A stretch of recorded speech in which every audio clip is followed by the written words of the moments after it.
Good morning, YouTubers and Facebook group peeps. My name's Anita, as you know, and I'm vlogging for healing with respect to, well, life in general, but specifically right now, coming off of Paxil, paroxetine, Seroxat. I have been tapering, weaning since June 15th, which is, I was just figuring it out on my fingers before I started this video. I think that's 4.5 months ago. And it's been quite a ride, no doubt.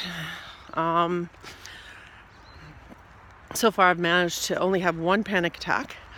And I also think that I could have, what's the word I'm looking for? Prevented it. I could have prevented that panic attack. I'm pretty hard on myself, and I push myself really hard, mostly just due to financial pressures. And when I did have my panic attack last Saturday, I had chose to work that day, and I shouldn't have.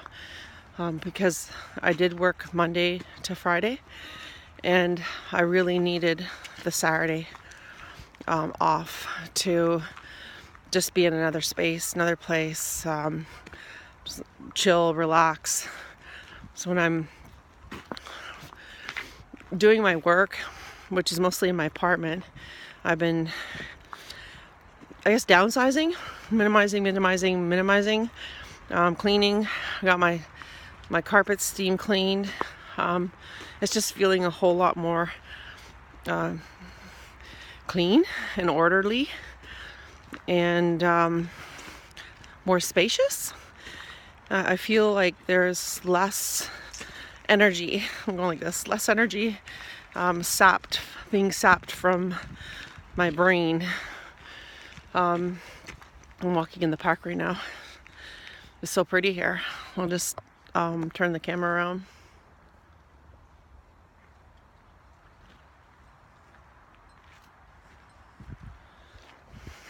So this park is like a block away from where I live, so I guess I'm kind of fortunate. I also have that gorgeous cemetery across the street from where I live. So anyways, it's a nice fall day, and I thought I'd get out here and walk, because that is so important for life in general, but even more important when you're going through withdrawals, specifically off of Paxil. What else did I want to say? I just kind of come on here and ramble. I don't really, I should maybe plan before I do, but I think that kind of takes the vulnerability out of it, and that's what I want to be, is just kind of raw and vulnerable. As you all know, that's my mantra. Say yes to vulnerability, no to shame, keeping it real 100%. And of course, Jesus is my center and my source. Anyways, after last weekend and that panic attack and having to be on the crisis line and everything like that, I think things somewhat settled down. I have been on the 6.25 for a couple months now. I don't want to go down right now. I'm just really feeling the need to just stabilize. I'm kind of learning more about my challenges in this process. I've been watching a lot of YouTube videos on fatigue. Actually, I was led to I'm just gonna cross here. I was led to a video on adrenal fatigue, and that was really interesting. It was Dr. Josh Axe, I think, and I can't remember that other guy's name that he was with. Something Rubin. He's an author of The Maker's Diet and several other books. Anyways, lots of information there. Because not only am I going through Paxil withdrawal this year after 20 years of being on Paxil, but it happens to be the year that I'm also going through menopause and a business transition. So, and are trying to take or start another business, take another business on my plate, which was near to impossible, just because all my energy was being taken towards my one business. And it's profitable but only seasonal, so it's not really carrying me. I need more to get the things that I need and want, I guess, in my world. Anyways, I'm hoping to, I kind of lost my train of thought there. I do that a lot. I get the brain fog, and that's something that I'm addressing, is the fatigue and the brain fog. I kind of learned, well, I did learn that I'm more than likely vitamin D deficient. I am going to be getting some blood work done shortly, and we're checking for various things, and I'm going to ask if she will check my vitamin D levels as well, because I think that they're low, because I seem to have those symptoms as well. I mean, there's probably a lot of reasons for fatigue and loss of concentration, like just not being able to focus, having the brain fog, just taking a long time to obtain a file in your brain. If you're trying to remember something, we really should be able to retrieve that information quite quickly, no matter what age you are. If you're taking care of your brain, not only do we need to take care of our bodies, our soul, and our mind, like our thoughts, but also our brains. Our brain is a muscle as well, and it needs, I just heard something in the bush there. I know it's just like a squirrel or chimpanzee, chipmunk. Oh, I have that video on my brain this week. Had like 4 meltdowns about that 59-year-old chimpanzee. I don't know if you guys saw it.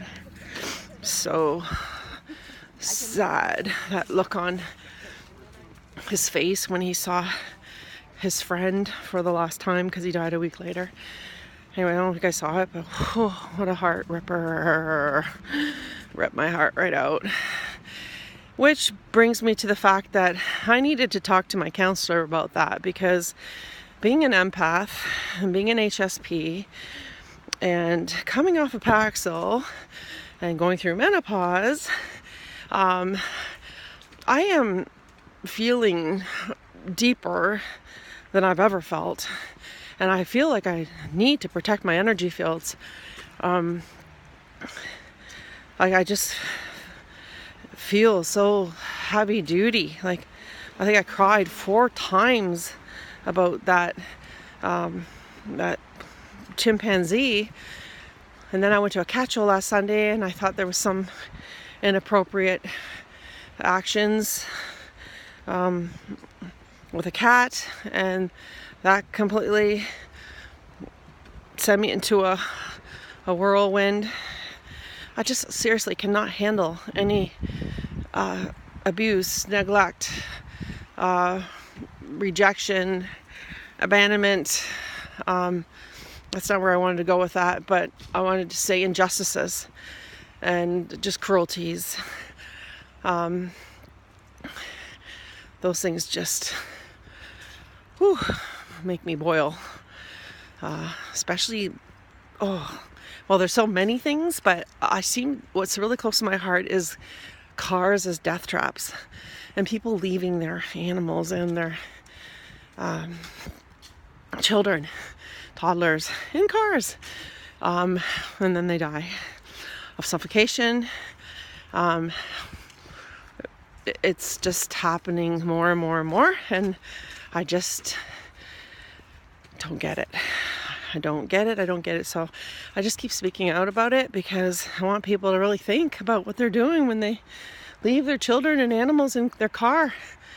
I mean, even if it's a cold day, if the sun is directly on it, it will be really super hot in that car. And, you know, animals really struggle, you know, with sweating. You know, as you all know, they only breathe through their mouth, not through their skin like us. So it gets to be too much for them really quickly. I've seen YouTube videos where I think it was a French bulldog, like died within 30 minutes of being in a car. I'm so sad. It's happening everywhere, all over the place. But anyways, I never know which direction my videos are gonna go. Like I said, I'm just vlogging for healing. And these are the things that are on my heart. These are the things that weigh me down. And as we know, it's good to talk about things that weigh me down, or weigh you down. I saw my counselor this week, and she kind of liked the idea of me vlogging. I also journaled. Like, I love this. I heard this from somebody else, just doing a mind dump. A mind dump. Like when you're writing in a journal, just get it all out there. Get your thoughts on paper so they're not swirling around and around in your head. There's a lot of power in the pen, but I think the vlogging is really good as well. I've been getting some positive feedback on my Sinead O'Connor video, and I'm super grateful for that. So I thank all the people commenting on that from the bottom of my heart. I'm touching my heart, and I'm sure Sinead will thank you as well. I hope she sees it. I just want her to know, and everyone else to know who's struggling, you know, with mental health challenges, that you are not alone. I just really appreciated her cry for humanity. Oh, it's kind of pretty here. Whew, I just walked up a hill. I need to take a few breaths. Anyways, I think I'm gonna go to the Sears Westmount because it's closing down. I think all the Sears are closing down across Canada, which is kind of a sad thing. It's great for sales, but it's like saying goodbye to a piece of history, I guess, if you're one of those people that would flip through the Sears catalogs, you know, just as we did with Eaton's, and Eaton's is gone as well. Anyway, I'm gonna wrap up the video because it's we're under 13 minutes, so I'm just gonna say I love all you guys and thank you for watching, and I hope that you have an amazing day, and don't forget to meditate and have some fun. Try to have some fun. That's something that I kind of forgot for the longest time. So definitely incorporate some fun into your world. Anyways, thanks again for listening. Oh, I like to say the date. I wish I knew the date. Sunday, October, oh, I think we're 29 today, 2 days before Halloween. I actually went to a Halloween party last night, which was good for my soul. Had a few good laughs. And I hope that you guys do the same. Have fun, be safe, and take care, and God bless you, and positive comments only. All right, thank you so very much. All right, bye for now. Take care.